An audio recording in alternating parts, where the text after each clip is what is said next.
ആ ഓപ്പോസിറ്റ് ഇരിക്കുന്ന ആ കിടി കൊണ്ടിട്ട് നിൽക്കുന്ന ഒരു രംഗങ്ങളുണ്ട്. കാണുമ്പോൾ നമുക്ക് ഭയങ്കരമായിട്ട് ഇവിടെ പാവം നമുക്ക് തോന്നിപ്പോയി. എന്നിട്ട് ഈ രീതിയിലാണ് മണവാളൻ ആ ഒരു ഇയാളുമായിട്ട് ഫൈറ്റ് ചെയ്തുകൊണ്ടിരിക്കുന്നത്. അപ്പൊ ഇത് കണ്ടപ്പോൾ നമ്മൾ ആദ്യം വിചാരിക്കുന്നത് അതായത് കൂലിക്ക് ആളെ എടുത്തിട്ട് ഫൈറ്റ് ചെയ്യാൻ വിളിച്ചതാണെന്ന് നമുക്ക് തോന്നിപ്പോയി. കാര്യം എന്ന് വെച്ചാൽ പുള്ളിയുടെ ആ ഒരു ഇതൊക്കെ കാണുമ്പോഴേ പുള്ളി ഒരു നല്ലൊരു ഫൈറ്റർ.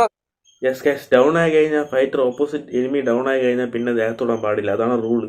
അത് MMA ആയാലും കിണ്ടി ആയാലും അങ്ങനെ റൂള്. മറ്റേ നാടൻ റോട്ടിൽ കാണാൻ തല്ലണം മാത്രമാണ് ചാവണ വരെ തല്ലണ. അതുകൊണ്ട് MMA എന്തൊരു കിണ്ടി ആയാലും അവൻ ഡൗൺ ആണ്, അവൻ തോറ്റ കിടക്കാണ്. സോ അവൻ എണീക്കാനെങ്കിലും ഒരു എന്താ പറയാ റിക്കവറിനെങ്കിൽ ടൈം കൊടുക്കണം മാൻ.